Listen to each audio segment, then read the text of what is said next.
திரு சீமானுக்கும் எந்த நோக்கமும் இல்லை, திரு ரஜினிகாந்துக்கும் எந்த நோக்கமும் இல்லைன்னா இந்த சந்திப்புக்கு ஏற்பாடு செய்த திரு ரவீந்திரனுக்கு ஏதாவது நோக்கம் இருக்கா? 2021ஆம் ஆண்டு சட்டமன்ற தேர்தலில் அண்ணன் ரஜினிகாந்த் அவர்களிடம் பலரும் மு.க. ஸ்டாலினுக்கு எதிராக ஒரு அறிக்கை கொடுக்கும் விதமாட்டு இப்படி வாக்களிக்கணும்னு பல ஊடகவியலாளர்கள் அவரை சந்திச்ச வற்புறுத்தி சொல்லும்போது நான் அவர்கிட்ட சொன்னேன், அண்ணே நீங்கள் அரசியலை விட்டு விலகியாச்சு, இனிமேல் கலைஞர் மகன் முதல் சுற்றில் அவர் தவறிழைத்தார், நல்ல வேலை தப்பிக்கிட்டாருங்கிறத நான் உங்கள்கிட்ட பதிவு பண்ணேன். அது தவறான ஒரு வீகம் தான். நீங்க 2021 விஜய எடப்பாடிக்கு எல்லாமாடா பயப்படுறது, என்ன உன் தம்பின்னு சொல்றதே எனக்கு கஷ்டமா இருக்குன்னு சொல்லி ரஜினிகாந்த் சந்திப்பது ஒரு பெரிய பப்ளிசிட்டியை சீமானுக்கு கொடுக்குது. கடந்த காலங்களில் ரஜினிகாந்துக்கு எதிராக அவருடைய ரசிகர்களுமே 50 வயதை கடந்தவர். மோடிக்கு சப்போர்ட் பண்ணுங்க அண்ணே, மும்பை கூட்டம் பேசுங்க, பெங்களூர் கூட்டம் பேசுங்க, தமிழ்நாட்டையாவது விட்டுருங்கிற மாதிரி நான் கடுமையாக முயற்சி பண்ணும்போது கடைசியாக don't track my name in politics ரவீந்திரன்கிற ரிக்வெஸ்ட் அவர் கேட்கும்போது 26 தான் முடிவு பண்ணோம். பலகீனப்படுத்துவாருங்கிறது ஒரு சிலரோட பெர்செப்ஷன், பலப்படுத்துகிறாருங்கிறது என்னோட கருத்து. காரணம் விஜய் பார்ட் டைம் பாமகவின் தொடர் வெற்றியும் ஐயா ஐயான்னு புரட்சி தலைவியும் முத்தமிழ் அறிஞரும் அவங்கள கொண்டாடி மகிழ்ந்தது பிற ஜாதிகள் மத்தியில். வணக்கம், சிறப்பு நேர்காணலுக்கு வரவேற்கிறோம். நிகழ்ச்சியின் இந்த வார சிறப்பு விருந்தினர் அரசியல் விமர்சகர் திரு ரவீந்திரன் துரைசாமி அவர்கள். வணக்கம் சார். வணக்கம் கார்த்திகேயன். நாம் தமிழர் கட்சியின் தலைமை ஒருங்கிணைப்பாளர் திரு சீமான், திரு ரஜினிகாந்த் சந்திப்பு நடந்திருக்கிறது. இந்த சந்திப்பு நடந்தபோது உடன் இருந்தவர் நீங்கள். விஜயோடைய அரசியல் வருகை திரு சீமான அதிகமாக பதட்டத்துக்கு உள்ளாக்கி இருக்கா? விஜயோட அரசியல் வருகை தொடர்பாக சீமான் முதல்ல எடுத்த நிலைப்பாடு முழுக்க தவறான நிலைப்பாடு. நானும் தம்பியும் சேர்ந்தால் தம்பி என் தலைமையை ஏற்றால்னு சொன்னது தவறான நிலைப்பாடு. இப்போ சீமான் எடுத்திருக்க நிலைப்பாடு அவருக்கு பலனளிக்கக்கூடிய நிலைப்பாடு. இதை என்னோட ஆய்விலிருந்து நான் எக்ஸ்பீரியன்ஸ் பண்ணதுலேருந்து சொல்கிறேன். இல்லை, இப்போ எடுத்திருக்கிற நிலைப்பாடுன்னா ரஜினியை பார்த்ததா? 234 தொகுதியிலையும் தனித்தே போட்டி, யாருடன் கூட்டணி இல்லை, சப் கேட்டகரைசேஷனில் அதை ஜெயலலிதா முடிவிலிருந்து எடப்பாடி மாறி ஒரு முடிவு எடுக்கிறது தவறு அப்படின்னு அவர் எந்த புள்ளியில் வளர்ந்தாரோ அதே புள்ளியில் அடுத்த கட்ட வளர்ச்சிக்கான நிலைப்பாட்டை சீமான் பார்க்கறது முழுக்க சரியான நிலைப்பாடு. ஆரம்பத்தில் 8% வந்ததும் அவர் தம்பி விஜய் ஆதரித்தாலுங்கிற பலன் நிரூபிக்காத விஜய்க்கு ஒரு முக்கியத்துவத்தை கொடுத்து பேசினது, 8க்கு மேலே தான் ஜம்ப் பண்ண முடியாதோங்கிற ஒரு மன வலிமை அவர் இழந்துட்டாரோங்கிற ஒரு எண்ண ஓட்டம் அவருடைய ஆதரவாளர் மத்தியிலையும் என் போன்ற அவருடைய வெல்விஷர்ஸ் மத்தியிலையும் இருந்துங்கிறது மறுக்க முடியாத உண்மை. இப்போது நான் பாய்ச்சலில் போவேன், நான் மக்களவை தேர்தலில் 8 எடுத்துட்டோம்னா சட்டமன்ற தேர்தலில் இதை விட அதிகம் எடுப்பேன்னு தன்னம்பிக்கையோடு நிற்கிறது தான் அவரோட தலைமைக்கும் ஏழை எளிய மக்கள் அவரை பார்க்கறதுக்கும் அவருக்கு வாக்கா மாறி அதுக்கு பலன் அளிக்கும். ஸோ இப்போ சீமான் போகக்கூடிய பாதை மிக சரியான பாதை. அந்த பாதையில் அவர் போகிறதுக்கு விஜயோட அரசியல் முடிவும் ஒரு முக்கிய காரணம். ஆன்மீக அரசியல் அப்படின்னு திரு ரஜினிகாந்த் பேசியதும், பாஜகவுடைய சில நிர்வாக நடவடிக்கைகளை அரசு ரீதியாக அவங்க எடுக்கிற போது அதை பாராட்டியதும் ரஜினிகாந்த் மீதான விமர்சனத்திற்கு வழிவகுத்தது. பாஜக சார்பு அரசியலை அவர் அவ்வப்போது வெளிப்படுத்தி கொண்டே தான் இருக்கிறார். இந்த நிலையில திரு ரஜினிகாந்தை விமர்சித்த திரு சீமான் அவரோடு நட்பு பாராட்டுவது ஒரு நெருடலை ஏற்படுத்தும்ன்றது திரு சீமானுக்கு தெரியாதா? ரஜினிகாந்த் இன்னைக்கு போட்டியாளர் அல்ல.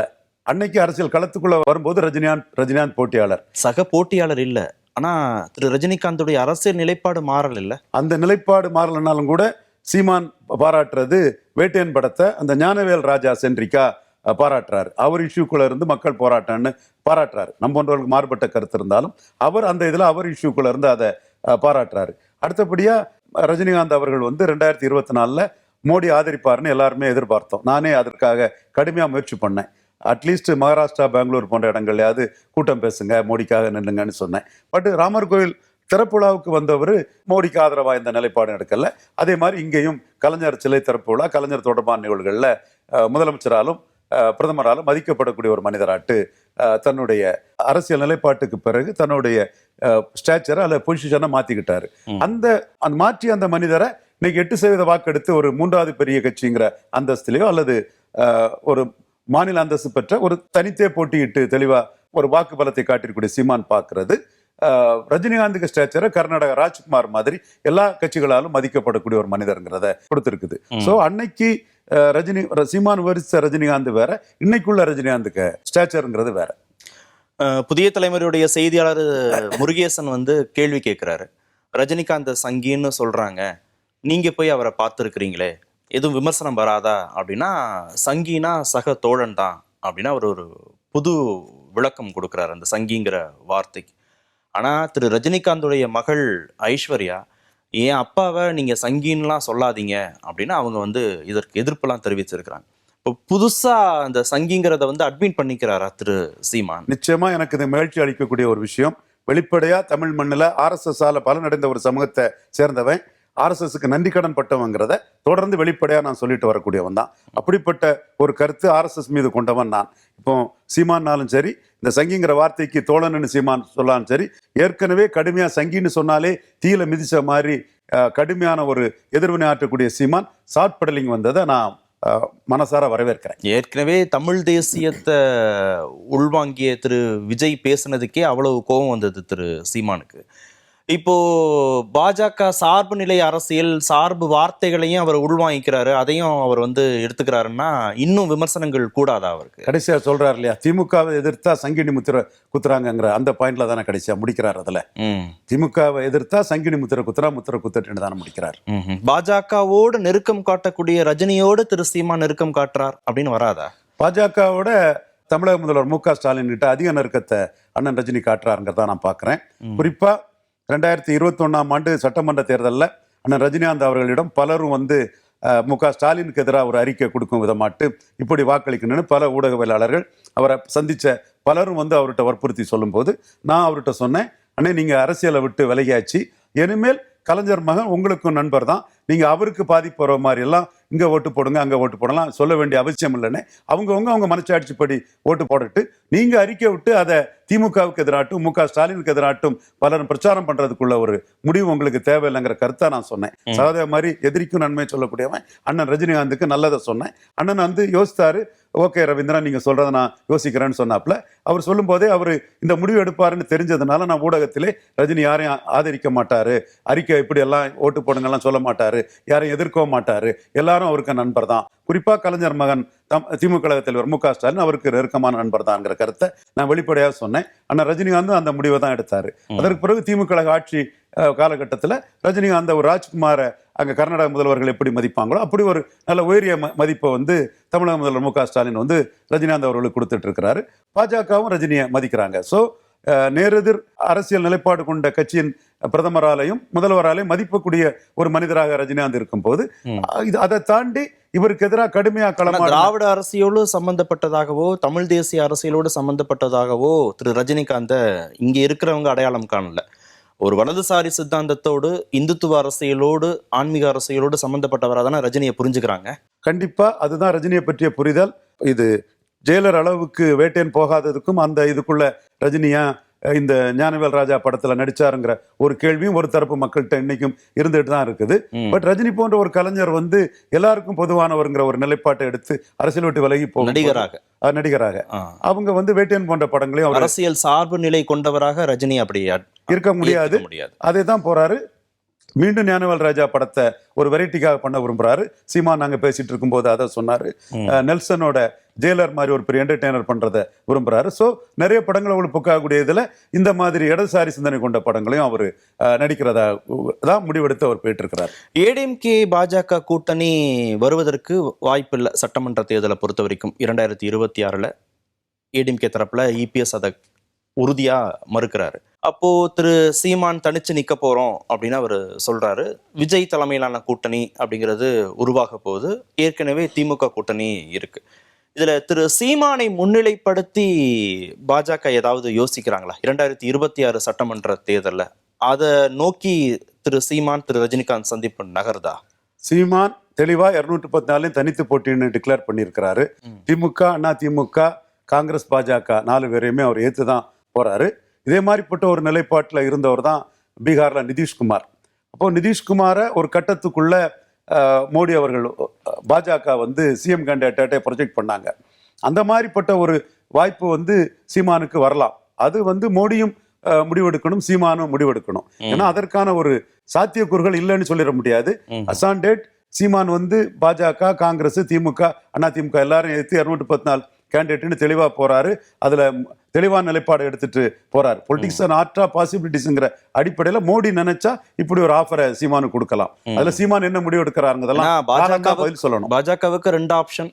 ஒன்று திரு அண்ணாமலையை முதலமைச்சர் வேட்பாளராக முன்னிறுத்த முடியும், இல்ல கூட்டணி வச்சா திரு சீமானை முதலமைச்சர் வேட்பாளராக முன்னிறுத்த முடியும். அப்படி ஏதாவது ஒரு நரேட்டிவ் செட் பண்றாங்களா? பொலிட்டிக்ஸ் அண்ட் ஆர்ட் ஆஃப் பாசிபிலிட்டிங்கிற லெவல்ல அது இல்லைன்னு சொல்லிட முடியாது. அசான் டேட் 234 தனித்து போறேன், நான் தனிச்சே போறேங்கிற நிலைப்பாட்டுல சீமான் போயிட்டு இருக்காருங்கிறதும் உண்மைதான். விஜயுடைய அரசியல் வருகைக்கு பிறகு கூட்டணி தொடர்பான சில நரேட்டிவ்ல கட்சிகளுடைய அணுகுமுறை மாற தொடங்கியிருக்கா? அதுலதான் திரு சீமான் ரஜினிகாந்த் சந்திப்பை கொண்டு வந்து பொருத்தணுமா? நம்ம இதுல நான் காகித புலியாட்டும் பேப்பர் டைகராட்டும் விஜய் பெரிதுபடுத்துவாதான் நான் இதுவரை பாக்குறேன். ஏன்னா விஜய் தன்னோட நிலைப்பாட்டை இதுவரை தெளிவா சொல்லல. ஏன் இவ்வளவு பதட்டம் திரு சீமானுக்கு? பதட்டம்ங்கிற வார்த்தை சொல்ல முடியாது. கமல்ஹாசன் வரும்போது எப்படி டீல் பண்ணாரோ அதே மாதிரிதான் டீல் பண்ணாரு. கமல்ஹாசன் எம்ஜிஆர் ஆட்சி அமைப்புன்னு சொல்லும்போது எம்ஜிஆர் ஊழல்வாதி சாராயவாரிகளை கல்வி தந்தைய ஆக்குனாருங்கிறதான் சொன்னாரு. அதே மாதிரி விஜய் 3 எழுத்து எம்ஜிஆர் 3 எழுத்துன்னு சொல்லும் போது நீங்க ஏன் அதிமுக ஊழலை சொல்லலைங்கிறதான் விஜய்கிட்ட கேள்வியா வைக்கிறாரு. சோ சீமானோட நிலைப்பாடு திமுகவுக்கும் அதிமுகவுக்கும் எதிர்ப்புங்கிற ஒரு நிலைப்பாடு இருக்கும் போது விஜய் உதயநிதி ஸ்டாலின் நடிகர்களுக்கும் எதிரான அரசியலை தான் திரு சீமான் கையாண்டார். ரஜினிகாந்தையும் கமலஹாசனையும் அடிக்கிற அடியில இனி எந்த நடிகனுக்கும் அரசியலுக்குள்ள வரணும், கட்சி தொடங்கணுங்கிற ஆசையே வரக்கூடாதுன்னு பேசியவர் தான் திரு சீமான். அது விஜய்க்கும் பொருந்துமான்னு கேட்கும்போது எல்லாருக்கும் பொருந்துன்னு சொல்லிட்டு தம்பி விஜய்னாரு. அப்புறம் கட்சி தொடங்கின பிறகு வாழ்த்து தெரிவிச்சாரு. அப்புறம் கூட்டணி வரைக்கும் பேசிட்டு திடீர்னு கோவப்படுறாரு விஜய். முதல் சுற்றிலே அது தவறான வியூகம். சீமான் ஒரு ஆபத்துல இருந்து தப்பிட்டாரு. அந்த வியூகத்துல போயிருந்தாருன்னா இதுவரை சேர்த்த அரசியலே அவருக்கு பாலா போயிருக்குங்கிறத நான் உங்கள்கிட்ட முதல் சுற்றிலே அவர் தவறிழைத்தார், நல்ல வேளை தப்பிக்கிட்டாருங்கிறத நான் உங்கள்கிட்ட பதிவு பண்ணேன். அது தவறான ஒரு வியூகம் தான்.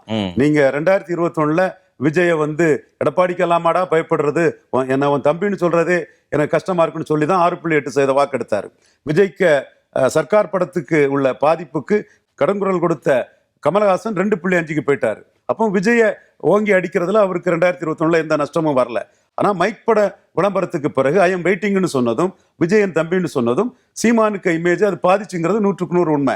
தனித்து போட்டியிடக்கூடிய மன வலிமை அவர் இழந்துட்டாராங்கிற ஒரு கேள்வி பலருக்கும் அவர் மீது எழும்பியது. அது அவருடைய ஸ்ட்ராங் லீடர்ஷிப்புக்கு ஒரு மைனஸாக தான் இருந்தது. நீங்க உங்க கேள்வியை நான் முழுக்க ஒத்துக்கிறேன். அந்த ஒரு பின்னடைவு சீமானுக்கு அந்த காலகட்டத்தில் இருந்தது. அதை மாற்றி இன்னைக்கு நான் தனித்தே போட்டியிடுவேன், கமலஹாசன் மாதிரி ஒரு பார்ட் டைம் அரசியல் பண்ணக்கூடிய விஜயை என்னால ஈஸியா கமலஹாசனை தாண்டி போனது மாதிரி தாண்டி போக முடியும். கமலஹாசன் எப்படி எனக்கு பிளஸ் ஆனாரோ அதே மாதிரி விஜய் சீமான் கம்பேரிசனும் சீமானுக்கு பிளஸ்ங்கிற முடிவெடுத்து இன்னைக்கு போகக்கூடிய சீமான் தான் சரியான பாதையில நான் பாக்குறேன். ரஜினிகாந்த் கட்சியே தொடங்கக்கூடாது, அரசியலுக்கே வரக்கூடாது அப்படின்னு எதிர்த்தவர் திரு சீமான். திரு கமலஹாசன் கட்சியே தொடங்கக்கூடாது, அரசியலுக்கே வரக்கூடாதுன்னு எதிர்த்தவர் திரு சீமான். ஆனா விஜய் வரும்போது அவ்வளவு கூர்மையான எதிர்ப்பை வைக்கல, தம்பின்னு அரவணைச்சார். ஆனா அவர் தமிழ் தேசியம்னு பேசின பிறகு இவருடைய வாக்கு வங்கிக்கு பாதிப்புன்னு வந்த பிறகுதான் அந்த ரியாக்ஷன் அதிகமா தெரியும். வாக்கு வங்கிக்கு பாதிப்புங்கிறத விட தனக்கு சபார்டினேட்டா வருவாருன்னு நினைச்சாரு. சபார்டினேட்டா வரலன்னு சொல்லும் போது போட்டியாளர்னு கோவம் வருது. அரசியல் அன்னைக்கு ரஜினிகாந்த் சீமானுக்கு போட்டியாளர் அல்ல. ஒரு பெரிய ஸ்டேச்சர்ல பிரதமரால முதலமைச்சரால மதிக்கப்படக்கூடியவரை இவரும் ஒரு 8% வாக்கெடுத்த இவரும் மதிச்சிருக்கிறாரு. இன்னைக்கு 8% வாக்கெடுத்த ஒரு கட்சி தலைவரா சீமான் இருக்கிறாரு. அன்ப்ரூவ்டு நாட் டெஸ்டட் ஒரு பாப்புலரான ஒரு ஃபிகராட்டு விஜய் இருக்கிறாரு. அரசியல் களத்துக்கு வர்றாரு. என்ன முடிவெடுத்து வர்றாருங்கிறது அந்த காலம் வரும்போதுதான் தெரியும். சீமானை பொறுத்தவரையில அவர் எடப்பாடி கிட்ட போனாருன்னா நோட்டுக்கும் சீட்டுக்கும் விஜய் விலை போயிட்டாரு, வர்றதே லாபத்துக்கு தான் வராங்கன்னு அடிச்சு அதனால பாதிப்பு இல்லைன்னு நினைப்பாரு. தனிச்சு போட்டிட்டா சீமானுக்கு வீகத்தை கூட விஜய் எடுக்க வரும்போது தனிச்சு போட்டிங்கிறதுல ஜம்பாயிட்டு இருக்கக்கூடியவருக்கு விஜய் ஒரு போட்டியாளராக தான் அந்த இடத்துக்குள்ள நிற்பார். அதுல விஜய் அவரால் சீமானால அசஸ் பண்ண முடியும். இதை ரஜினிகாந்த் சந்திக்கிறது மூலமா எங்க காம்பன்சேட் பண்ணிட முடியும்னு நினைக்கிறாரு? ஏன்னா பொதுவா தன்னுடைய அரசியல் ஆதரவு நிலைப்பாட்டை வெளிப்படையாக சொல்லாதவர் தேர்தல் அரசியல் தொடர்பா திரு ரஜினிகாந்த். ஓரிரு முறை பாஜகவுக்கு ஓட்டு போட்டோங்கிறத மட்டும் அவர் வெளிப்படையாக சொல்லியிருக்கிறாரு. இதுல எங்க அவர் தனக்கு உதவியா இருப்பாருன்னு திரு சீமான் நம்புறாரு? ரஜினிகாந்த் சந்திப்பதற்கும் விஜய் மேட்டருக்கும் காம்பன்சேட் பண்ண முடியும்லாம் நான் நினைக்கல. ரஜினிகாந்த் சந்திப்பது ஒரு பெரிய பப்ளிசிட்டியை சீமானுக்கு கொடுக்குது. கடந்த காலங்களில் ரஜினிகாந்துக்கு எதிராக அவருடைய ரசிகர்களுமே 50 வயதை கடந்தவர்கள். ரஜினிகாந்தோட ரசிகர்களுமே பெரும்பாலானவர்கள். ரஜினிகாந்துக்கு ரசிகர்களுமே ரஜினி சொல்றது அந்த இஷ்யூ கரெக்டா இருந்தாதான் 96ல் வாக்களிச்சாங்க, ஜெயலலிதா மேயரை தோக்கடிச்சாங்க. 2004 ரஜினிகாந்த் சொல்லியும் அந்த வாக்குகள் விழல. ஸோ இஷ்யூ பேஸ்டா தான் நடிகர்களோட வாக்குகள். இதே 2009 டாக்டர் ஐயாவை சமூக நீதி அமைப்பின் மூலமா, பிற்படுத்தப்பட்ட அமைப்புகள் மூலமா அனைத்து தொகுதிகளும் தோற்கடிக்கக்கூடிய ஒரு வீகத்தை அந்த இஷ்யூ பேஸ்டா செய்ய முடிஞ்சது. ஆனா 2004 ரஜினிகாந்த் குரல் கொடுத்தும் அனைத்து தொகுதிகளிலும் பாமக வெற்றி பெற்றாங்க. சோ நடிகர்கள் ரசிகர்கள் என்பது அரசியல்ல ஹெட்ரோஜினியஸ் என்டிட்டி தான். ரசிகர் என்பதுல ஹோமோஜீனியஸ். ரஜினி ரசிகர், கமல் ரசிகர், விஜய் ரசிகர், அஜித் ரசிகர், சிவகார்த்தியன் ரசிகர். அரசியல் வரும்போது பிரிஞ்சிடறாங்க. அவங்ககிட்ட ஜாதி இருக்கு, மதம் இருக்கு, மொழி இருக்குது, அரசியல் தலைவர்கள்ட்ட உள்ள ஈர்ப்பு சக்தி இருக்குது, தங்கள் பகுதிக்கு யார் சிறப்பா செயல்படுவாருங்கிற எண்ண ஓட்டம் இருக்குன்னு சொல்லும் போது எந்த நடிகரோட ரசிகர்களும் அவரை முன்னிறுத்தினா ஓரளவு மேக்சிமம் வந்துருவாங்க. அதுதான் விஜய் வந்து தன்னை முன்னிறுத்தாம எடப்பாடிய சிஎம்மா சொல்லிட்டாருன்னா சீமான் அது தனக்கு பெரிய சாதகமா அமையும்னு கருதுறாரு. விஜய் ரசிகர் உள்ள இளைஞர்கள்ல எடப்பாடியை ஏற்றுக்கொண்டவர்கள் தான் எடப்பாடிக்கு வாக்களிப்பார்கள் தவிர மற்றவர்கள் வாக்களிப்பார்கள் தான் சீமானுக்கு எண்ண ஓட்டமா. தன்னால அரசியலுக்குள்ள வர முடியல, ஜெயிக்க முடியல, தன் துறையிலிருந்து ஒருத்தர் வந்திருக்கிறாரு அப்படின்னு விஜய்க்கான ஆதரவை ரஜினிகாந்த் நீட்டவே மாட்டாருன்னு முடிவா சொல்ல முடியுமா? விஜய்க்குல யாருக்கும் ரஜினி ஆதரவு தெரிவிக்க மாட்டாரு. ராஜ்குமார் மாதிரி ஒரு உயரிய இடத்துக்குள்ள தன்னை நிலைநிறுத்த தான் விரும்புவாரு. அந்த வகையில மோடி அவரை மதிக்கிறாரு, தமிழக முதல்வர் மதிக்கிறாரு, சீமான் மதிக்கிறாரு. இனிமே பாஜகவை சேர்ந்த தமிழக தலைவர்களும் அவருக்கு மதிப்பை கொடுக்கலாம். விஜய் போன்றவங்க கூட்டணியா எடப்பாடிக்கு பின்னாடி இருந்தாங்க. எந்த அரசியல் நிலைப்பாட்டையும் இனிமே திரு ரஜினிகாந்த் வெளிப்படையாக சொல்ல போறது இல்ல. கண்டிப்பா இல்லைன்னு தான் நான் கருதுறேன். ஏன்னா நான் 2024 மிகப்பெரிய அளவுக்கு எப்படியாவது மோடிக்கு ஒரு வேல்யூ அடிஷன் ஆகணும், மகாராஷ்டிராவில மோடிக்கு ஒரு பாதிப்பு இருக்கு, எப்படியாவது மோடிக்கு சப்போர்ட் பண்ணுங்க, மும்பை கூட்டம் பேசுங்க, பெங்களூர் கூட்டம் பேசுங்க, தமிழ்நாட்டையாவது விட்டுருங்கிற மாதிரி நான் கடுமையாக முயற்சி பண்ணும்போது கடைசியா don't track my name in politics ரவீந்திரன்ங்கிற ரிக்வெஸ்ட் அவர் கேட்கும்போது இனிமேல் நான் உங்களை ட்ராக் பண்ண விரும்பலைன்னு ஆனஸ்டா நான் அதில் விலகிட்டேன். இப்பவும் அவரோட நிலைப்பாடுங்கிறது நான் மீண்டும் மீண்டும் சொல்ற மாதிரி கர்நாடகா ராஜ்குமார் மாதிரி ஒரு ஸ்டேட்டஸ் தமிழ்நாட்டுக்குள்ள அவர் வரணுங்கிறது தான் என்னோட விருப்பம். அதை நோக்கி தான் அரசியல் நகருது. திரு சீமான் அப்ப வேற ஏதோ கணக்கு போட்டு பாக்குறாரா திரு ரஜினிகாந்த்? சீமானு கண்டிப்பா வேற எந்த கணக்கும் இல்லை. சீமானுக்கு கணக்கு இதுவரை அளவுக்கு மீறி ரஜினி விமர்சிச்சிட்டோம். பேசும்போதே அவரை ரசிச்சது, அவர் படங்கள் எல்லாத்தையுமே ரொம்ப சிலாகிச்சு பிரமாதமா பேசினாரு. சாமானியான இருந்து எழும்பி வந்த ஒரு ரஜினிகாந்த், சாமானியான இருந்து எழும்பி வந்துட்டு இருக்க ஒரு சீமான், அந்த உணர்வுல அவர் ரஜினிகிட்ட அதைத்தான் பெருசா பேசினாரு. ரஜினியும் அதை பாராட்டி எந்த பின்புணமும் இல்லாம ஒரு அரசியல் கட்சி உள்ள வந்திருக்கீங்கன்னு சொல்லிக்கிட்டு, நான் இந்த அளவுக்கு வர்றதுக்கு காரணம் என் அண்ணன் சத்யநாராயண ராவ் கைக்வாட் தான், அவர் அண்ணனுக்கு படத்தை காட்டி பேசினார். சரி, திரு சீமானுக்கும் எந்த நோக்கமும் இல்லை, திரு ரஜினிகாந்துக்கும் எந்த நோக்கமும் இல்லைன்னா இந்த சந்திப்புக்கு ஏற்பாடு செய்த திரு ரவீந்திரனுக்கு ஏதாவது நோக்கம் இருக்கா? எனக்கு நோக்கம் 2024 அண்ணன் ரஜினிகாந்த் மேல இருந்தது. அது அவரு இது பண்ணல. இப்போ அண்ணன் ரஜினிகாந்த் அரசியல்ல இருந்து விலகும் போது அதற்கு பிறகு அவரோட உள்ள தொடர்பை மற்றவங்க எத்தனை பேர் எந்த அளவுக்கு கான்டாக்ட் பண்ணியிருக்காங்களோன்னு தெரியாது. மற்றவங்க அவரை பலரும் குறை சொன்னாங்க. நான் சொன்னேன், உங்களுக்கு ஆதரவா பேசுனது எனக்கு பிளஸ் தான்னே, எனக்கு விபர்ட்ஸ் ஜாஸ்தி கிடைச்சாங்க, என்னோட சமூக நீதி அரசியல் உயிர் பெற்றது, பல சமூகங்களுக்கு முக்கியத்துவம் கிடைக்கணும்னு நான் நினைச்சேன். அந்த யாதவர் முத்திரையர் போன்ற சமூகங்களுக்கு திமுக அரசியல் ஒரு முக்கியத்துவத்தை கொடுக்கக்கூடிய சூழ்நிலை வந்தது. ஃபர்ஸ்ட் கான்ஸ்டியூஷன் அமெண்ட்மெண்ட் காமராஜோட அரசியல் அதிகாரம் தான் அதை நிலைநாட்டிதுங்கிறத நான் உங்க மூலமா சொல்லும் போது தமிழக முதல்வர் மு க ஸ்டாலின் அவர்களை முதல் அரசியல் சட்ட திருத்தத்தின் மூலவர் காமராஜ்ங்கிறது சட்டமன்றத்தில் பதிவு பண்ணியிருக்காருன்னா உங்க பின்னாடி நான் நின்னது எனக்கு பிளஸ் தாம்னேங்கிறத அவர்கிட்ட நான் பதிவு பண்ணேன். அந்த நட்பையும் நான் அதை தொடர்ந்துட்டு தான் இருக்கிறேன்.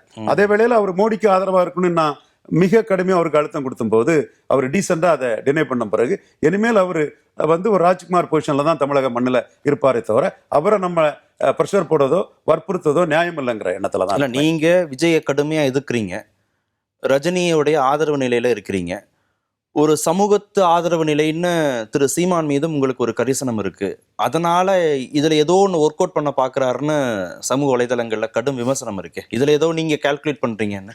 சீமான் சொல்ற மாதிரி தான், அவதூறுகளை பண்டு கவலைப்பட்டா சாதிக்க முடியாது, நம்ம அவதூறுகளை பற்றி கவலைப்பட வேண்டியதில்லை. ஒவ்வொன்றுக்கும் பாயிண்ட் நான் பதில் சொல்ல முடியும். அண்ணாமலை தான் மோடிக்கு வேல்யூ அடிஷன், பொன் ராதாகிருஷ்ணனோ தமிழிசையோ இல்லைங்கிறதுல இருந்தே அந்த குற்றச்சாட்டு முடிஞ்சு போகுது. இப்படி ஒவ்வொரு குற்றச்சாட்டுக்கும் நான் பதில் சொல்ல முடியும். என்றாலும் அவதூறுகள் விமர்சனங்கள் நாம மற்றவங்க மேல வைக்கும்போது நம்மளை பற்றியும் வைக்கத்தான் செய்வாங்க. அதே வேளையில விஜய் பற்றியும் நான் என்ன சொல்றேன்னா, நீங்க பலம் நிரூபிக்காதவர், பலம் நிரூபிக்காத நீங்க 234 நின்று பலம் நிரூபிக்கிறது தான் நியாயமான அரசியலா உங்களுக்கு அமையுமே தவிர சாதி பாசமும் சித்தாந்த பாசமும் ரவீந்திரனுக்கு இந்த சந்திப்பை ஏற்படுத்தினதுல இல்லை அப்படி எடுத்துக்கலாம். நிச்சயமா பழக்கம் தான் காரணம். இப்போ நீங்க தமிழிசை எடப்பாடிக்கு ஆதரவா பேசும்போது ஏன் அளவுக்கு தமிழிசையை அட்டாக் பண்றவங்க யாருமே இல்லையே. அவங்க கவர்னரா இருந்தவங்க, 2 ஸ்டேட் கவர்னரா இருந்தவங்க, பாஜக தலைவரா இருந்தவங்க, இன்னும் அவங்க பிக் ட்ரீம்ஸ்ல இருக்கக்கூடிய ஒரு ஆள் தான். ஆனா நான் அவங்க மோடியோட எண்ண ஓட்டத்துக்கு எதிராக நீங்க செயல்படுறீங்க, எடப்பாடியை பலகீனப்படுத்தி அரசியல் பண்றதுதான் 2029 மோடிக்கு லாபம்னு சொல்லும்போது அவங்க அதே நயினார் நாகேந்திரன் ஒரு சகோதரர், அவர் நம்ம நல்ல நண்பர் தான். அவங்க எண்ண ஓட்டம் எடப்பாடி கூட இருந்தா எம்எல்ஏ ஆயிரலாங்கிற எண்ண ஓட்டத்துல இருக்காங்கன்னு சொல்லும்போது மோடி சென்றிக்கா அதை நான் விமர்சனம் வைக்கத்தானே செய்யறேன். இல்ல சீமான திரு விஜய் பலவீனப்படுத்துறாருன்ற கோபம் உங்களுக்கே இருக்கும், அதனால சீமான் பக்கத்துல நிக்கிறீங்க, இல்ல சீமானை பாஜக தரப்பு கிட்ட கொண்டு போய் சேர்க்கணும்னு நினைக்கிறீங்க, அப்படி பலப்படுத்தணும்னு நினைக்கிறீங்க? விஜய் பலப்படுத்துறாரு நான் கருதுறேன். 26 தான் முடிவு பண்ணும். பலகீனப்படுத்துவாருங்கிறது ஒரு சிலரோட பெர்செப்ஷன், பலப்படுத்துகிறாருங்கிறது என்னோட கருத்து. காரணம், விஜய் பார்ட் டைம் பொலிட்டிஷியனா இருக்கிறாரு. கட்சி ஆரம்பிச்சுக்கிட்டு விக்கிரவாண்டியில போலரைசேஷனுக்கு இடையில நிக்க முடியாம ஒதுங்குறாரு. பிரசாந்த் கிஷோர் பீகார்ல கட்சி ஆரம்பிச்சவர் 4 இடைத்தேர்தலில் நிற்கிறார். ஒரு பேண்டிங் ஆளா இருந்தது. கட்சி ஆரம்பிச்சா ஒரு அப்சரரா இருக்கக்கூடாது, பார்வையாளராக இருக்கக்கூடாது, களத்துல வரணும்னு அவர் முடிவெடுத்து செயல்படுறாரு. மக்கள் தலைவர் எம்ஜிஆர் கட்சி ஆரம்பிச்சதும் திண்டுக்கல் இடைத்தேர்தலில் கண்டஸ்ட் பண்ணாரு. ஆனா விஜய் கட்சி ஆரம்பிச்சுட்டு விக்கிரவாண்டி இடைத்தேர்தலில் கண்டஸ்ட் பண்ண முடியாத ஒரு கமலஹாசன் விக்கிரவாண்டியும் நாங்குநேரிக்கும் லீவ் விட்டது மாதிரி ஒரு பார்ட் டைம் பொலிட்டிஷியனா இருக்கிறாரு. ஸோ ஒரு பார்ட் டைம் பொலிட்டிஷியனான விஜயும் ஒரு ஃபுல் டைம் பொலிட்டிஷியனாட்டு என்ன போலரைசேஷன் நடந்தாலும் களத்தில் நிற்போம்னு சொல்லக்கூடிய சீமானையும் கம்பேர் பண்ணி வரக்கூடிய செய்தி. சீமானை எவ்வளவு அடிச்சு வந்தாலும் 26ல திரு விஜய் என்னத்தை நிரூபிக்க போறாருங்கிற அதுக்காக காத்திருக்கிற பொறுமை கூட திரு ரவீந்திரன் துரைசாமிக்கு இல்லையே. அவ்வளவு அவசரப்படுறாரு. அவசரப்படல. நான் கமலஹாசன் விஷயத்துல சீமானுக்கு உயர்வு கிடைச்சது மாதிரி விஜய் விஷயத்துல உயர்வு கிடைக்குங்கிற என் கணிப்பை தான் சொல்றேன். மற்றவங்க அவசரப்படுறாங்கன்னா நானும் அவசரப்படுறேன். எவ்வளவு கணிக்கிறீங்க திரு விஜயோடைய வாக்கு சதவீதம் 26ல? நான் விஜய்க்கு உள்ள மைனஸ் என்ன பாக்குறோம்னா, விஜயகாந்த் வரும்போது 3வது தலைவரே இல்லை. ஐயா மூப்பனார் மரணம் அடைஞ்சிருந்தாரு. 2001ஆம் ஆண்டு சுயேட்சைகள் 6.7% வாக்கு எடுத்திருந்தாங்க. பாமகவின் தொடர் வெற்றியும் ஐயா ஐயான்னு புரட்சி தலைவியும் முத்தமிழ் அறிஞரும் அவங்கள கொண்டாடி மகிழ்ந்தது.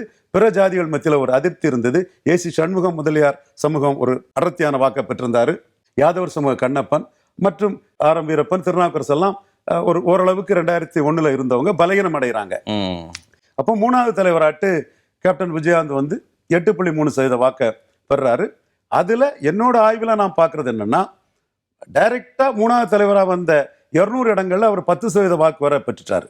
ஆனா 3வது மற்ற கட்சிகள் பாஜக ஒரு 15 இடங்கள்ல, பிஎஸ்பி புதிய தமிழகம் யானைச்சனத்தில் இருந்தாங்க, அவங்க ஒரு 7-8 இடங்கள்ல, ஃபார்வர்ட் பிளாக் ஒரு 2 இடங்கள்ல, டாக்டர் ஹண்டே அண்ணா நகர்ல, ராஜசேகரன் சிவகங்கையில, எர்ணாவூர் நாராயணன் அம்பாசமுத்திரத்துல, டி ராஜேந்தர் மயிலாடுதுறையில, இந்த மாதிரி மாயா வெங்கடேசன் பூம்புகார்ல, ஜிஜி ரவி அரக்கோணத்துல, இந்த மாதிரி பவர்ஃபுல் சுயேட்சைகள் 3வது நின்ன இடத்துல தேமுதிக ஒரு 34 தொகுதியில் ஆவரேஜ் 4% வாக்குகள் தான் வந்தாங்க.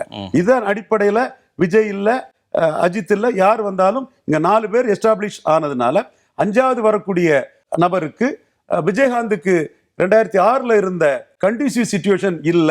3வது தலைவர் மூப்பனார் சதவீதமா எவ்வளவு கணிக்கிறீங்க?